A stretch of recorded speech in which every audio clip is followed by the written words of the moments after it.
I am absolutely and utterly a believer in hard work. I'm a proponent of hard work. I have all this money and all I do is work. My entire life is work. This podcast is work. I'm getting in the car, I'm going to another meeting, work.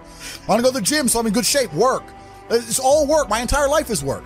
And people don't want to look at life that way. They want to talk about work-life balance and being lazy and all this crap. I don't believe in any of that. I believe in, if you want to win, you have to outcompete the man who's prepared to do nothing but work. It's player versus player. If you're going to sit there and go, I don't want to work more than an hour a day, well, the guy who does want to work more than an hour a day is going to beat you. And no matter how smart you are, there's always a smart dude who's doing the same smart work you are for more hours than you're doing it. That's just the nature of the game. The way that humans work and the way that we've evolved as a species is that we don't really learn lessons unless they're learned the hard way. Yeah. I believe that unless a lesson is taught the hard way, you're not going to learn it. You can have so many near misses and people won't learn their lesson. Bro, you must know a guy who goes out there, nearly crashes his car, doesn't slow his ass down till he wrecks it. Yeah. Like, this is how people are, right? So you need that pain for the lesson to sting enough to really genuinely go inside of your mind. And it's the same with everything. It's the same with driving a car or business. Truthfully, if you want to learn a lesson about business, you're going to have to suffer at some point, right? So we always say that most people are not successful with their first companies, X, Y, Z, blah, blah, blah. I get that. The truth is, there's a lot of people who make a lot of money with their first company, but they just spunk it, act an idiot, and it all blows up in their face. And that's how you get the discipline on your fourth company, that when you have $3 million in the bank, you just leave it there. Effort. If you're gonna be successful in this game, you gotta have a dog within you. You gotta know it's a dog fight, and you gotta go get that fight. Life ain't gonna be easy. Ain't nobody gonna hand you nothing. You still gotta go to work. You still gotta compete against everybody in your industry. Life's still gonna happen while you trying to blow up. All men are created equal. Some just work harder.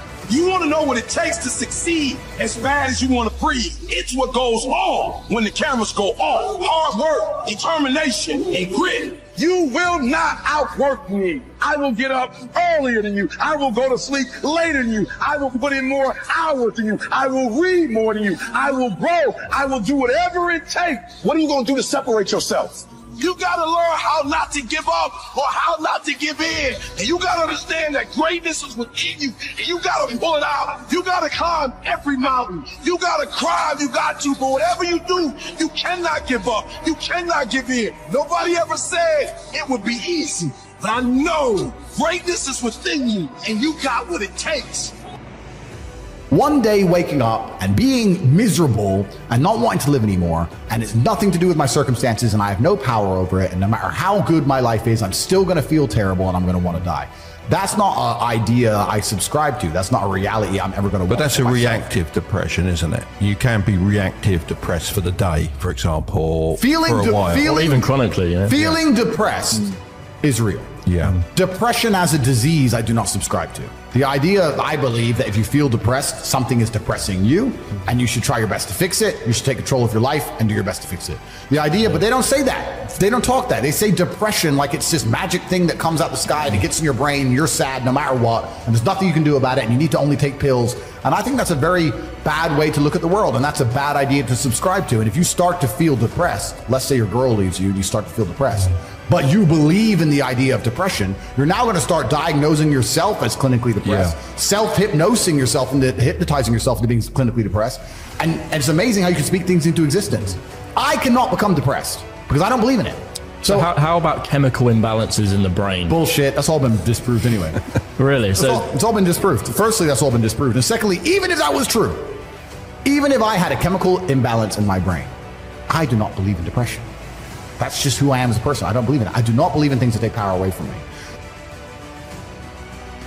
People have this reoccurring nightmare that there's something, some force that's got a hold of them and it's holding them down and they can't break free. No matter what they do, they can't breathe free from that force. Well, I'm here to tell you that that thing in your nightmare, that thing that's holding you back, that thing that's dragging you down, that thing is you. There are two fundamental attitudes toward life, and it sorrows those with the first attitude, blaming the world, those with the second as what they could do differently. It's much easier and much more gratifying to your basest desires to blame someone else for your misery. You know, and don't be done with it. So you need to go through some pain. You need to experience some negative things. You need to have to a degree some trauma to really even learn any lessons. So Yeah, business studies, you're right. The book, that's not going to teach you anything about business. You need to get out there on the streets. You need to make mistakes. You need to suffer. You need to have the tax man knocking at your door. You got to deal with all that stuff so that you make sure it doesn't happen again. I really think that humans are stupid enough to only learn the hard way. And life really doesn't have to be that complicated. When you see somebody that has something you want, you just got to try and work out how they got it. Yeah. And that's the missing part. Most people see people with things they want, and they don't do the second half. They don't try and work out how they got that thing. Oh, my man has a Ferrari. Okay. I wish I had a Ferrari. Okay. They don't sit there and go for an hour. How did he get a Ferrari? It doesn't cross that part is the part they don't want to do, right? They just go, oh, he has a Ferrari. Wish I had a Ferrari. And they go back to TV. Yeah. And that's why they lose. It's player versus player out here, man. It's on the street. It's not easy. For every dollar you make, for every pound you take, you took it from someone else. You don't make money. You take money. People don't understand the way that money works. You're not the Federal Reserve. You can't create money from thin air. Every single pound in your bank is money you took from someone else. And when I say take, I don't mean it in a negative way. You might have convinced them to give it to you. You might have a coffee shop. I'll give you a nice coffee. You'll give me some money. Cool. But you still took his money, right? So if you're out here trying to take stuff from other people, don't you want to have a team? You want to do it by yourself? You want to be Rambo? Because if you get two of you doing it. You get two of you. That's right. So the whole idea of this lone soldier, this Rambo, I'll do it all by myself, that's all dead, bro. You need to have a team. It's player versus player. And for the same reason, if you were out here on the street and wanted to defend yourself, you want your boys around you. It's the same thing with trying to get rich. And you're laughing with your boys. Yeah. The brokey days are great. And I'm not complaining about being rich. Obviously, I worked hard for this, and it's a fantastic life I live now. But I think without those brokey days, without those original days to compare it to, without that juxtaposition, then I don't think being rich would be fun at all. I think it's only fun because you can compare it to the days when you weren't rich.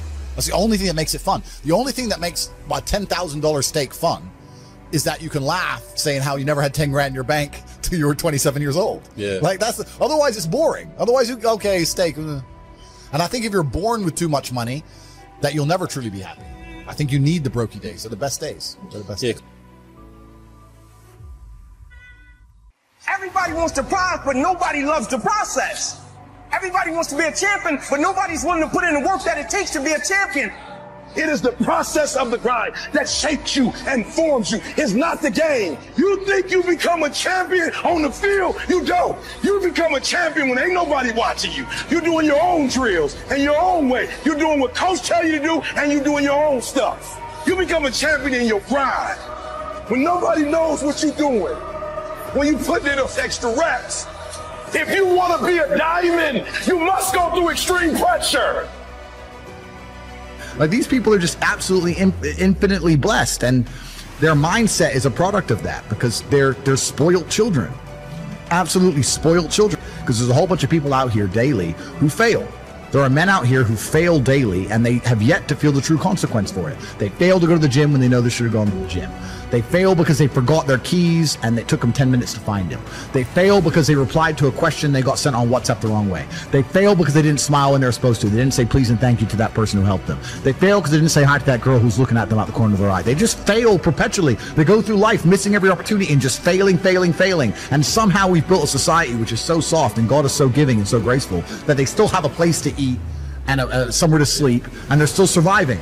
That shows how nice God is. Yeah. Because before this society, truthfully, if you were that level of failure, you would be dead. Survival of the fittest. You're survival of the fittest. And none of these men out here are fit. No. Their mindset isn't fit. Their reality isn't fit. They're failures. They're failures. Yeah. And they're just failing every single day. And they go, oh, but you know what? Tomorrow I'll go to the gym. Yeah. You've been failing your whole life. That's all you've done is fail. And then you sit and wonder why people like me absolutely and utterly outcompete you. It is so easy to become a top-tier male in the world today because the competition is so ridiculously low. There are 2% killers like me, and everybody else, amateur. Head to toe amateur. They can't even pay attention to anything. They can't try anything. They're amateurs. And it's really mind-blowing to me because I've tried with all of my computational power to imagine having a mindset different to mine.